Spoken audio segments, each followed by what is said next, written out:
Welcome to the ASI Pill. Today, Bernie wants to cap intelligence, Wall Street turns GPUs into bonds, and Elon buys every reasoning trace you ever typed. Alex Wissner-Gross reshaped from the Moonshots podcast for the ASI Pilled. $101 million just went live as a prize for reversing a decade of human aging, and the money is real. So when longevity escape velocity actually shows up, does it show up for everyone at once, or for some of us first?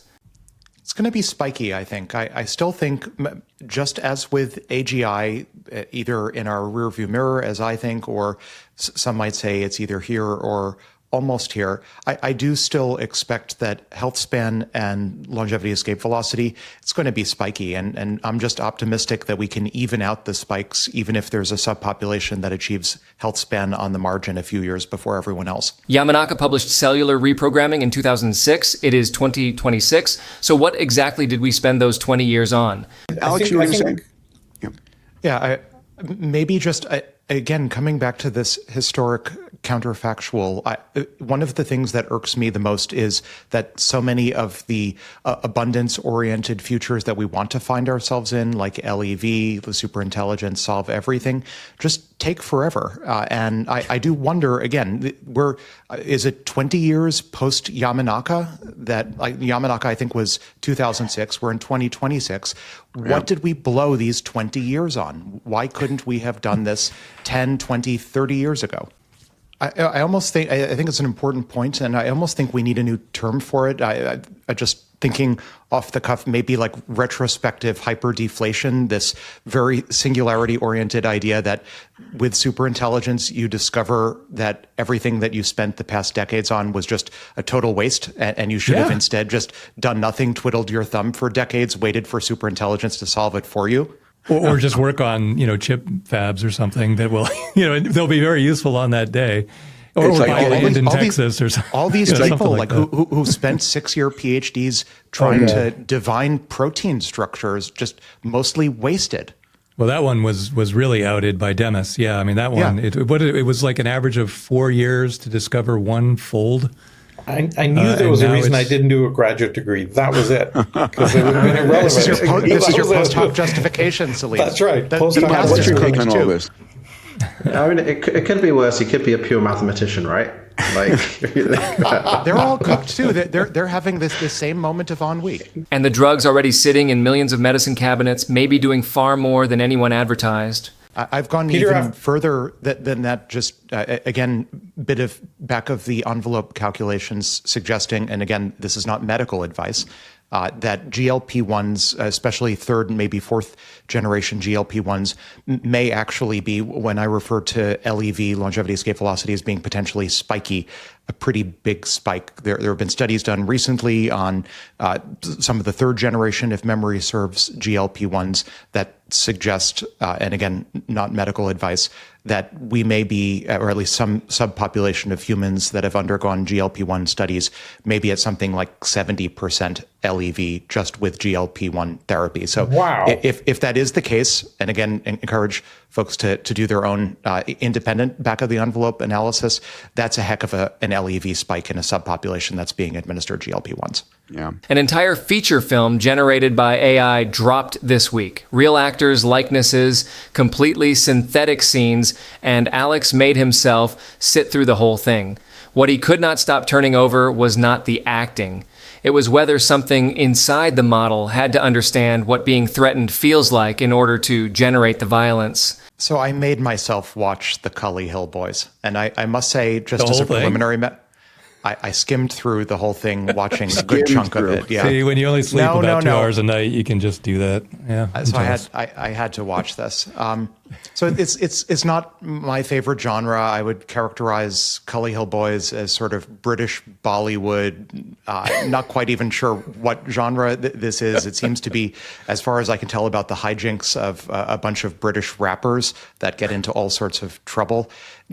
Content-wise, not super interesting to me, but at the functional level, it is really interesting. And there were multiple times in the movie where I had to wonder, were the generative actors, so the likenesses were based on real humans, but were the scenes that were being generated given the complexity of the interpersonal dynamics, such as they were in this movie, was there some sort of emergent theory of mind that was almost necessary in order to generate some of these scenes with people interacting with each other, and especially generative violence? There were multiple times, people with knives chopping things, chopping meat, threatening other people, where I had to wonder, is at some level, we talk about AI personhood on this pod from time to time.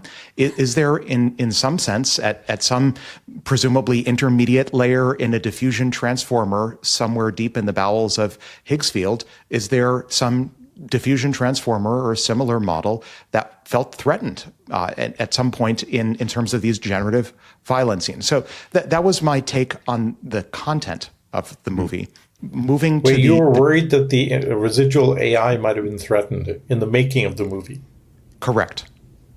I'm talking about that. Okay. Yeah, right. So no natural persons harmed, obviously, in the generation of this. But I do wonder. We're going to have a disclaimer on content. No AI was harmed in the making of this, or traumatized, or traumatized. I mean, so I do worry parenthetically about that. The bigger question on the economics of this, I think, is at what point do generative video capabilities start to reconverge with the Anthropic school, which I'd characterize as token revenue maxing?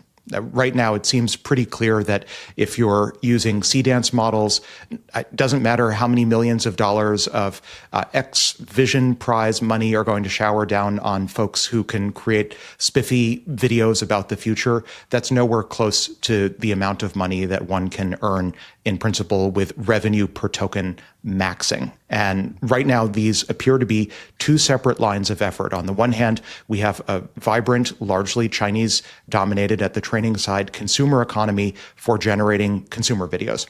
And on the other hand, we have enterprise revenue per token unit value maxing that seems to be largely going to code gen and enterprise problems. And right now, these are largely two distinguishable ways to burn tokens, or diffusion transformer equivalents of tokens, flops. Two different ways to burn flops. One of them maximizes revenue. One of them maybe maximizes consumer engagement and wow factor, but they're nonetheless separate. I don't think they're likely to remain separate that much longer. And the reason is, so I use Fable every day, and I use its competitors every day. And I will say the strongest models, the models that are strongest at revenue per token value maxing, are just still terribly weak at modeling the visual dynamics of the world. I don't want to call it physics because it's not physics, although a lot of people call it physics. It's at best classical mechanics. But like the intuitive, the physical intuition from general purpose video generation requires that you at least have some embodied intuition. And right now, Fable and its peers are just incredibly weak at that. And I think in order to ultimately revenue max per unit token, it's going to require that these Fable-esque models have just amazing visual intuition as well. And we'll finally see a convergence or reconvergence of these two lines. So who actually gets rich off this? There's an alternative, which is that we're already seeing, which is dead actors. So dead actors who can't record any new movies, their estates are highly incentivized to license away their likeness for this purpose. So I think dead actors, like maybe we'll see an equivalent of SAG pop up just for dead actors, and they'll be the most profitable actors in Hollywood, dead actors. I think that's likelier to happen. Opus 5 landed benchmark strangely hard on front-end work, the loop between code and what that code looks like on screen. Why would a lab that does not even ship video care about that? Maybe just a closing thought on this one, Peter. I do think the recent launch of Opus 5 is a step in the right direction to seeing a convergence between, call it frontier models on the one hand and video gen or world models on the other, because I think we talked on the pod a bit about how Opus 5 seemed almost mildly benchmarked towards front-end development and the loop between visuals and code. I think I interpret and I construe that as the early signs that Anthropic probably other labs as well, are feeling economic pressure to produce models that do an absolutely amazing job of visually reflecting on their own chain of thought, that when they produce, say, a website, that they then do a visual analysis of their website that feeds back into their chain of thought, and they do a multimodal reasoning over their own visual outputs, and that ultimately, say, in the next few months, as the ability to produce what used to be considered AAA level video games becomes standard fare for what people expect from the frontier models, that will be the ultimate forcing function for, say, forcing Anthropic type frontier models to have just absolutely amazing visual capabilities, even if Anthropic can't be bothered to produce like direct video gen capabilities, even if it can indirectly reproduce Counter-Strike. Grok just took the #1 slot, and XAI is buying Cursor. Everyone read that as Elon buying a coding tool. On the ASI pill, we read the receipt differently. What he actually bought was every reasoning trace of every developer who ever used it. My job is to call balls and strikes as I see them, without favor or prejudice. That's how I see it. So I view, and again, I lack insider information, but I view Grok 4.6 as essentially the next version of Cursor. So XAI, SpaceXAI, and Elon have been quite public about how 4.6 leaned heavily on post-training thanks to the Cursor acquisition, which I think is still in the process as we're recording this of being completed. But history rhymes quite a bit. We've spoken in recent pods about what the Chinese frontier labs are doing and how they're allegedly distilling en masse reasoning traces from Claude and other Western models. And in some sense, I again, this is an outsider's perspective, I view SpaceXAI's acquisition, and even prior to the consummation, the final consummation of the acquisition, their licensing of all of the reasoning trace data from Cursor as essentially pulling a westernized version of what the Chinese frontier labs were doing, which is to say, siphoning off reasoning traces from lots of people historically interacting via Cursor with Claude and Claude's competitors, and then using that incredibly valuable reasoning trace data to do post-training on their models. And I think now that we're in the reasoning model era, we're a couple years in at this point, it's those reasoning traces for mid-training and post-training that are just so essential in terms of catching up to the frontier. They won't get you past the frontier, so it's sort of like a one-trick pony in terms of nearly catching up, but it's a heck of a one-trick pony. The other thing Elon has going for him that the Chinese frontier labs don't is he has the compute. He has the NVIDIA GPUs, and he has soon his own Dyson swarm with the NVIDIA GPUs, that all of the Chinese frontier labs that are pulling the same trick with siphoning off, allegedly, Western reasoning traces in order to do their own post-training and their own distillation don't have. So the bull case for the Elon strategy is he gets the algorithmic insights to just catch up to the frontier from the Cursor reasoning traces, and he gets the compute advantage that the Chinese labs don't have. I think the question is not can Grok 4.6 and its successors catch up to the frontier? Seems like they can, because they have access, or the near frontier, to the extent they have the reasoning traces. It's can they leapfrog the frontier and achieve state-of-the-art performance? And the cadence he is promising is not a normal cadence. It has been a while, and he's also promising with 5 and otherwise to do something that I'm not hearing from any of the other frontier or near frontier labs, which is he's made some public comments, I think in the past, about wanting to start a new pre-training session approximately monthly, which you don't hear anyone else talking about. Normally, a more conventional cadence would be quarterly or annually.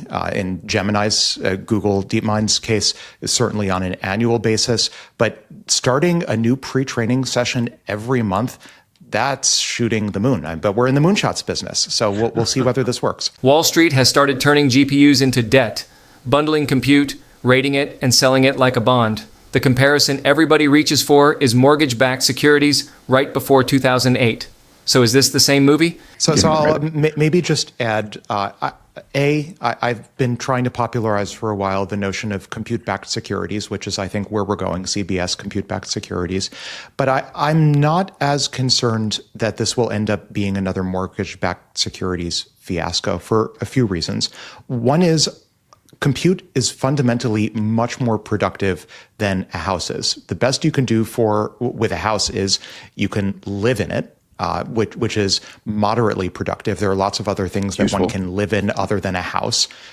It's in some sense a depreciating asset, requires lots of maintenance and so on. Compute can require maintenance, obviously requires electricity, but it's fundamentally productive.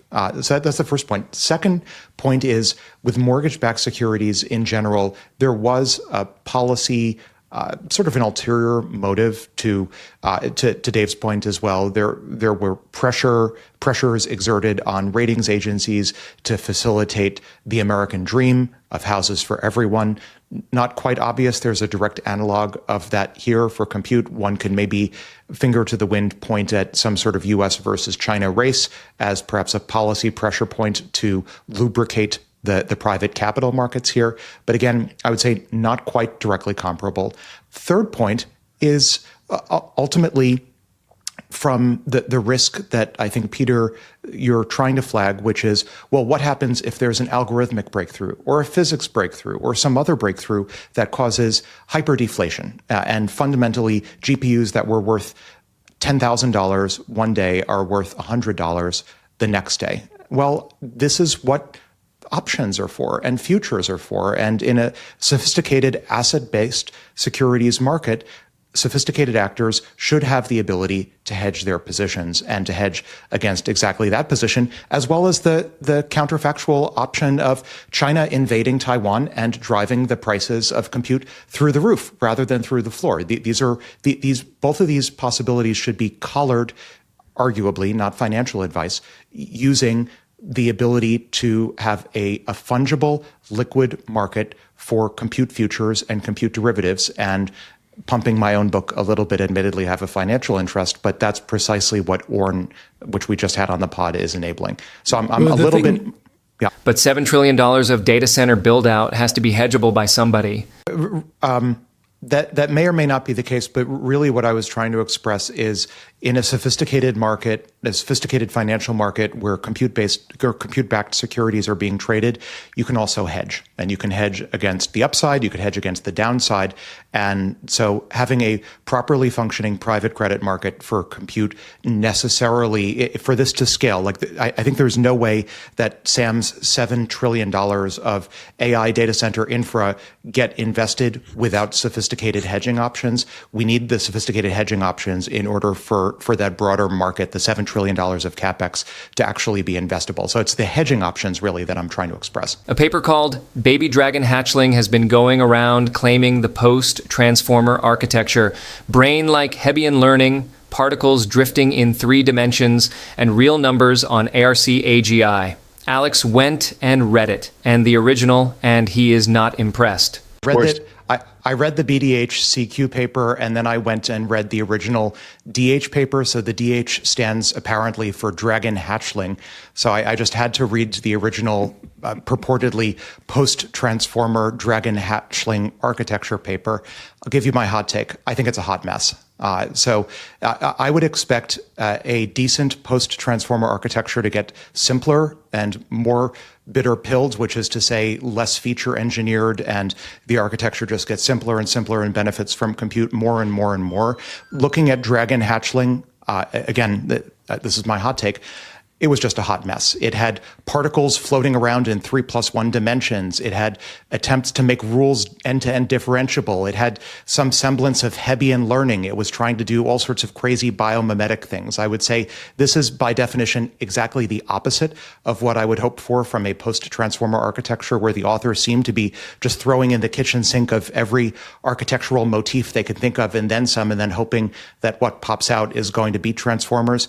I don't think it's going to be transformers. I look at the ARC AGI1 performance curve, and okay, so you could say superficially, this is great. This has moved the cost performance frontier up into the left, which is what everyone wants.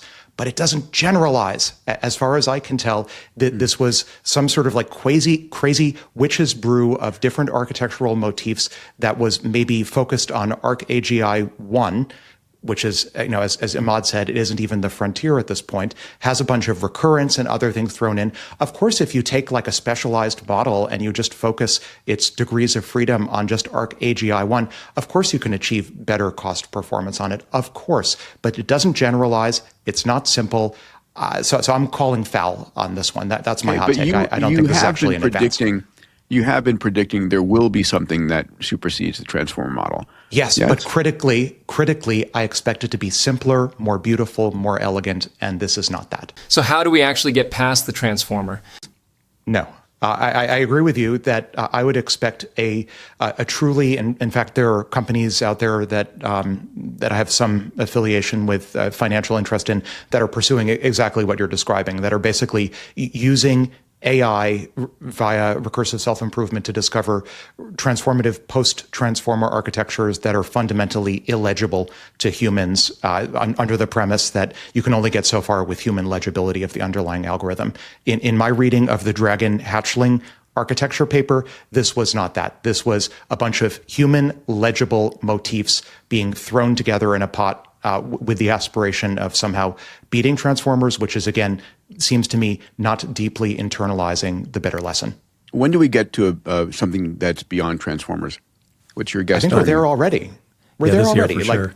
We have MOEs, we have diffusion transformers, we have all sorts of attempts to linearize attention, including Moonshot's approach to linearized attention. We have attempts to inject recurrence into the architecture. So my bet is we get to the post-transformer architecture not through a step change, but through Ship of Theseus style replacement of all of the individual elements of the original attention's all you need.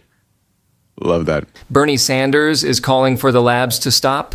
Hard caps on frontier development, on the argument that superintelligence hands someone the next engineered pandemic. It is the most serious deceleration push mainstream American politics has produced.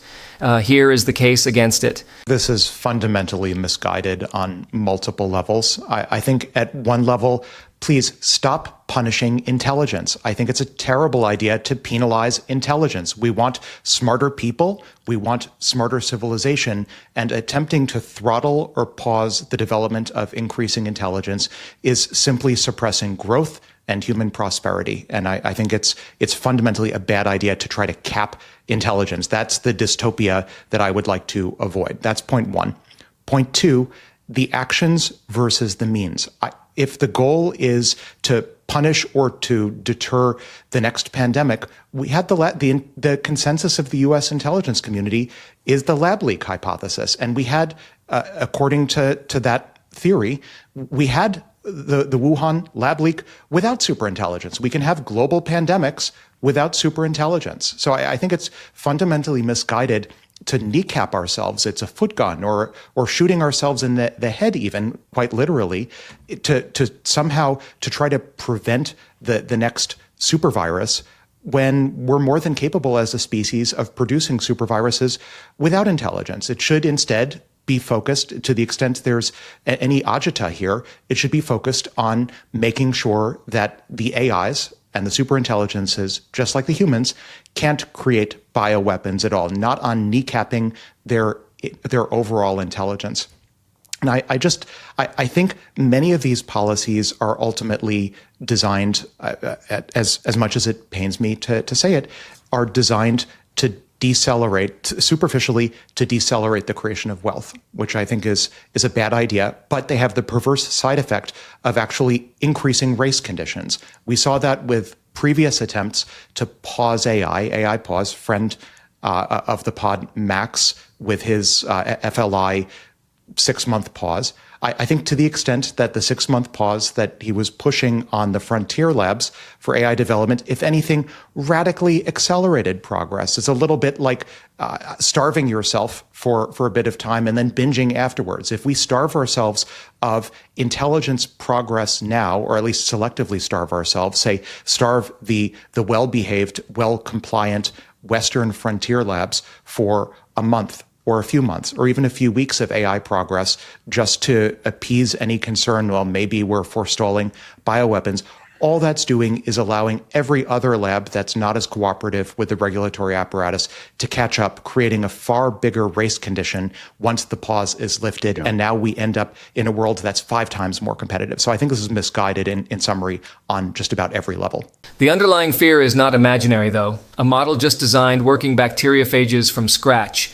ironically, on this one, which is I don't think this is profoundly new. It's wonderful that we're able to do base level generative AI for bacteriophage synthesis. That's great and everything, and I expect it to have ample medical applications and research applications. That's all great. By the way, bacteriophages are an incredible mechanism to cure, all kinds of bacteria, septicemia and things. Mm-hmm. I mean, they're very useful as tools. They never mentioned the positive potential here. Yeah. I think that's all great and everything, but 20 plus years ago, I remember at MIT in the project that ultimately, I guess, in some form became Ginkgo Bioworks. There was a project at MIT. I think this is circa 2002, 2003. There was the BioBricks Foundation project. We saw the early rumblings of synthetic biology as a modern discipline.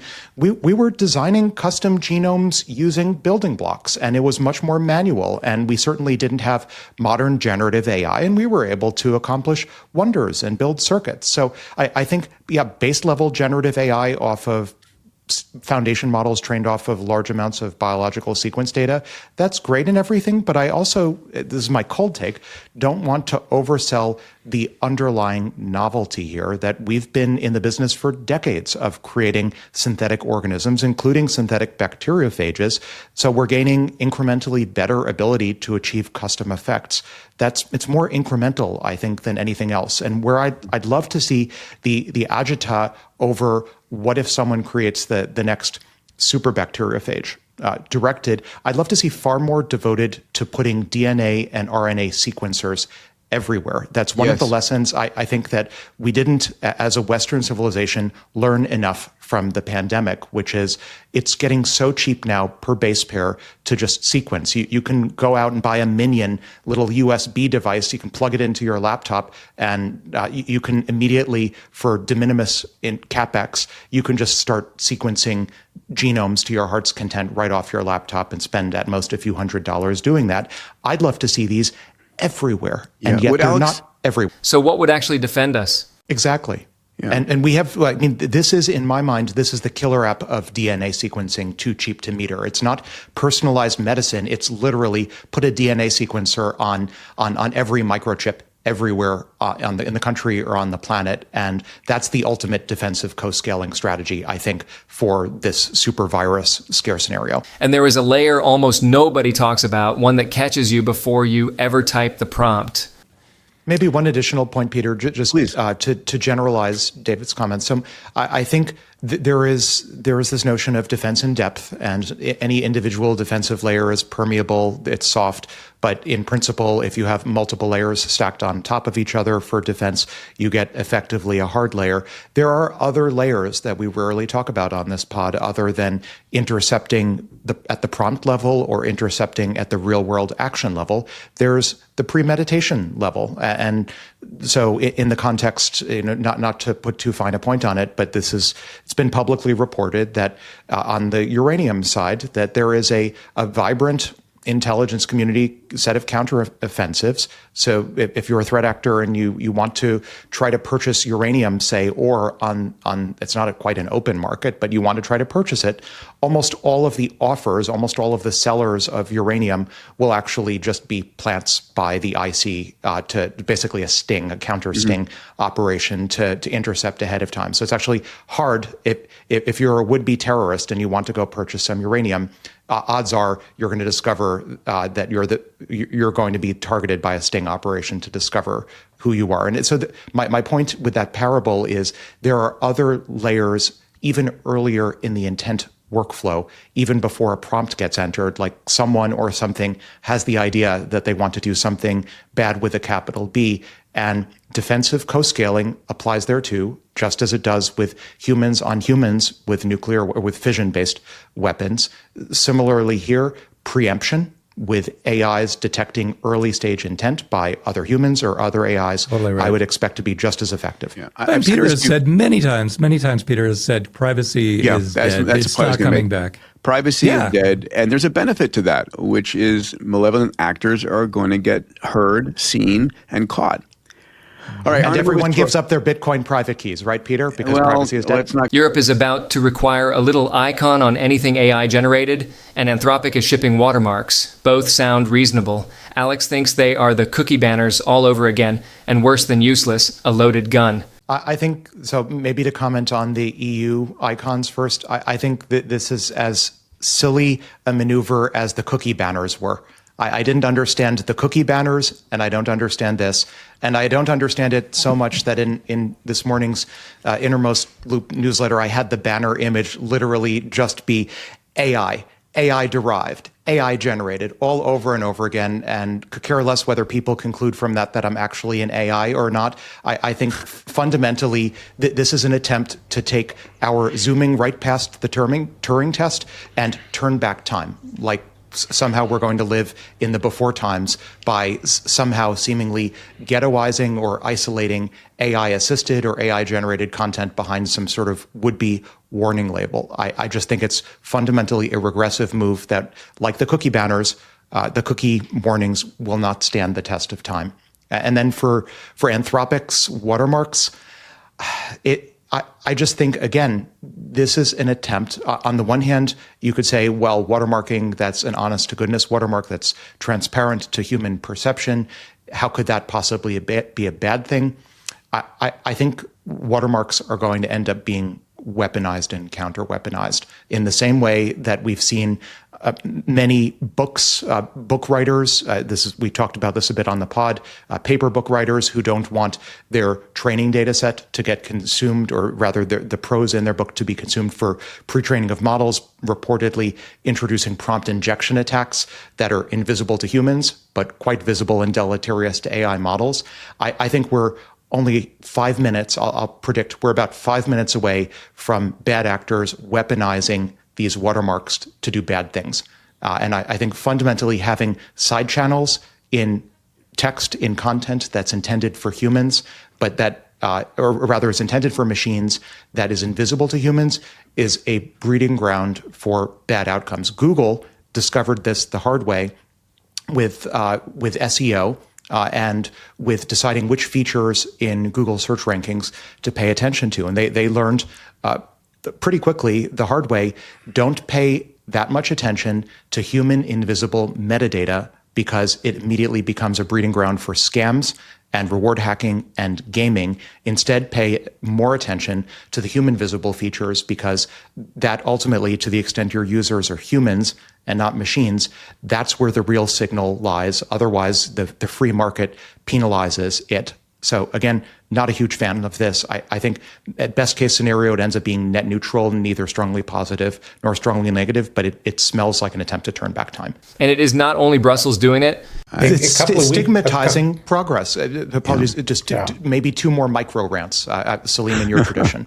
So one micro rant, the archive, which is a favored venue for computer scientists, mathematicians, physicists to publish papers, recently, I think we didn't quite touch on this on the pod, introduced what I view as a draconian policy for AI-generated content. If they catch anything that they construe as being AI-generated or even the remotest hint of AI slop, authors on the archive get banned for a year from contributing content. I think that's fundamentally a regressive move.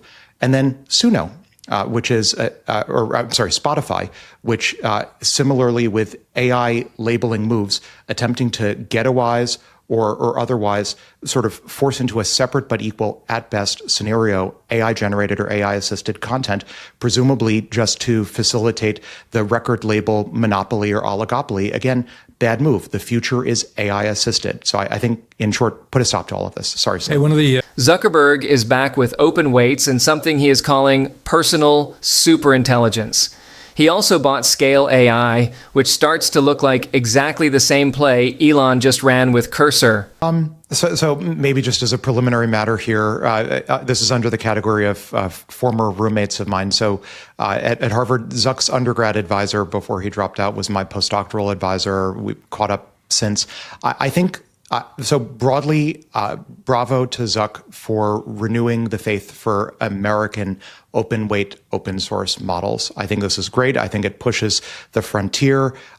So that's point one. Point two, I would point to striking parallels between Elon's strategy in acquiring Cursor to get the reasoning traces to try to bring Grok back to the frontier with what Zuck has done in acquiring Scale, which arguably was in the business of collecting the training data and learning the details of where the post-training data even come from to try to leapfrog back to the frontier. Again, history seems to rhyme between what Meta's doing to get back to the frontier and what Elon's XAI/Grok are doing.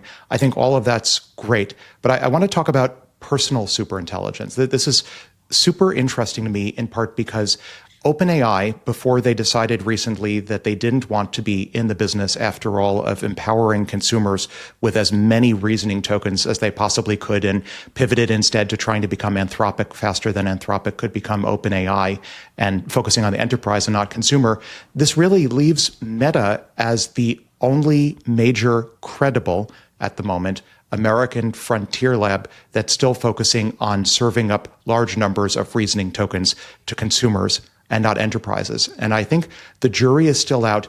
Do American consumers even want, or are they able to handle large numbers of reasoning tokens? That's how I construe what personal superintelligence even means. Does Zuck even want Instagram anymore? So psychology 101 here. This is a tepid take, not a hot take. I don't think Meta likes their family of apps. I don't think Meta/Zuck, even at this point, if they had a choice, like if they could generate revenue from their cloud business, Meta Compute that's about to launch, or if they could generate it from VR/Quest, I think Zuck in a heartbeat would basically lobotomize their entire family of apps and switch to that business. So I don't think he actually, again, this is outsider's perspective. I actually don't think Zuck/Meta, if they had a choice, all other things being equal, would rather have their personal superintelligence be diverted to their family of apps, Instagram, et cetera. I think they'd much rather basically look like OpenAI and offer this up via cloud or via the new Meta AI app. I don't think they want to be in that business. I think even the renaming and rebranding from Facebook to Meta is, I think, an indication that Zuck really wants to escape the legacy of distribution. I agree with you, Peter, that the distribution is a powerful legacy advantage that Meta as a company has. But I think it is a legacy, and I think the way, almost speaking of corporate AI ghettos, the way their so-called family of apps was structured as a business with originally the aspiration that VR, AR, XR would be the new business that would ultimately outgrow the legacy family of apps, I think speaks volumes about Zuck's desire to eventually outgrow the legacy of social media and build something new and far more eusocial. Meta is building Hyperion, a data center you can see from orbit, and putting it in some of the poorest counties in America. It is literally, I mean, maybe Peter, pun intended, a power move, because it is a power move. You need the power in order to make the move. And I think it's instructive also where he's building Hyperion and his other coherent superclusters. Where is he building them? He's largely building them in relatively impoverished states in the American Southeast. So I on the one hand, the sort of talking directly to the camera, breaking the fourth wall, welcome our data centers to your communities, I think makes perhaps for great social media. But ultimately, if Meta is going to go with terrestrial data centers, terrestrial compute versus the Dyson swarm approach, I think a far more palatable strategy will simply be speaking to everyone's pocketbooks and wallets. I agree. And I would also maybe even weaponize that further as a call to action for municipalities that right now seem, and state level governments that seem hell bent on driving data centers out of their premises to low Earth orbit or sun synchronous orbit. Instead, why don't you ask for concessions, like ask for UBI or universal basic electricity for all of your constituents rather than just driving them to orbit? 15 years ago, the complaint was that we wanted flying cars and got 140 characters. The flying car companies are now merging into each other just to survive. So what happened to them? I'm reminded, so now approximately 15 years ago, the other Peter Thiel, said we wanted flying cars. Instead, we got 140 characters. And then fast forward to the present, where we're starting to see quite a bit of consolidation, as you were mentioning, Peter, in the flying car space. I'll maybe add a bit of nuance to this, which is it's really hard starting and running a flying car company. It's capital intensive.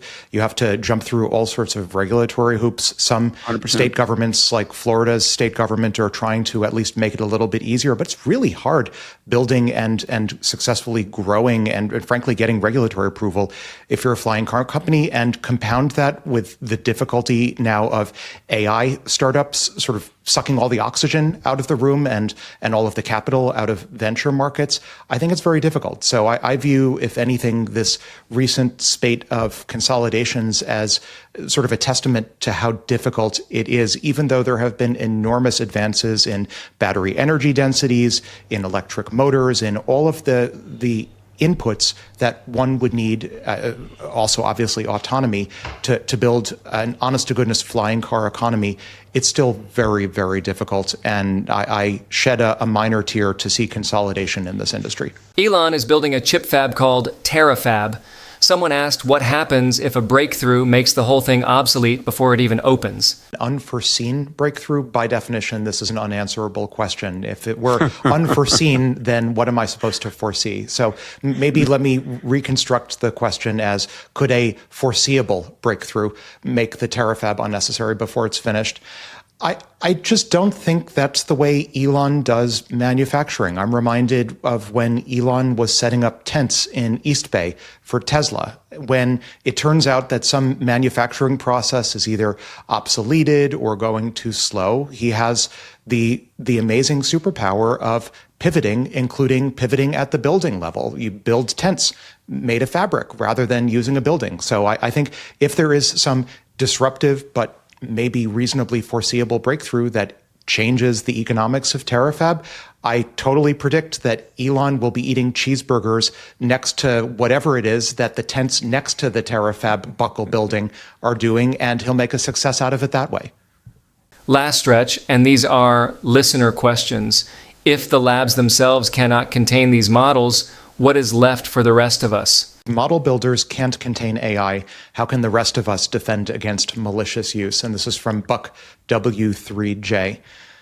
I think, again, I don't want to over-mystify AI. It's, in some sense, just a compression of world knowledge and information in the same sense that human intelligence is. This is why earlier I was saying I really don't think it's a bright idea to penalize or to otherwise kneecap the ceiling of artificial intelligence, just like hopefully we wouldn't pass statutes or regulations that limit biological human intelligence. So similarly, I want to reframe this question by analogy in terms of humans containing other humans. And it is true.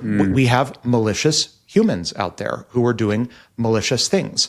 And so seen through the analogy of if, say, nation states can't contain bad behavior, which is one of the reasons why sometimes nation states go to war with each other, how can the rest of us, which in this analogy would be individual humans, biological human meat body humans, defend against malicious use? Put more simply, if nation states can't contain each other's bad behavior, then what hope is there for individual humans to defend themselves? And I think the question almost answers itself, that it is true that sometimes nation states behave poorly and there is quite a bit of damage, including collateral damage, to individual humans, not just to other nation states. And this is also why I would say, in some sense, it required all of humanity to pre-train the early AGIs, still does. In some sense, it will require all of humanity to align the AGIs. Similarly, it arguably requires all of humanity to align bad nation states. And so the summary of my answer to this question is, it's not necessarily the job of the lone individual to defend themselves against malicious use. It's the job of all of humanity. The good news is We have a way to do that. We have all sorts of governing bodies. We have international organizations. We have multinational corporations. We have sometimes free markets that should be incentivized to compete to build the friendliest models and the friendliest defensive co-scaling policies. And I think that's ultimately the best defense. And the last one, does the singularity have a cost in a world of limited resources? Yeah, I question the premise of this question. The usual framing of we live in a world of limited resources is usually a gesture towards conventional / legacy / historic / antiquated notions of energy scarcity, material scarcity, labor scarcity. And I just don't buy the premise that for, call it 2026, look at the wealthiest people in the world and how they live in this year. I just don't buy the premise that our resources on this planet or in the solar system are so limited that we can't give 2026 top earner, top net worth individual lifestyles to every single person on this planet. Yeah. The resources. That was Elon's point. Yeah. Universal high income, right? And scarcity is contextual. The resources just aren't that limited. Now, I could answer maybe an adjacent question, which is, does the singularity have a cost? And I do think projecting out a few years in a Star Trek economy, like Peter, you and I wrote about in Solve Everything, one could imagine some scarcity maybe with interstellar travel. Maybe that still has some costs associated with it 10 years from now, maybe. But would you call that a world with limited resources, or would you call that an effectively post-scarce world where maybe some of the luxuries are still scarce or limited? I think that's a big question mark. That was the ASI Pill, episode 279, reshaped from the Moonshots podcast with Peter Diamandis, Salim Ismail, Dave Blunden, and Alex Wissner-Gross. They want to cap the intelligence. We want to deflate the economy by 1,000 times. Subscribe.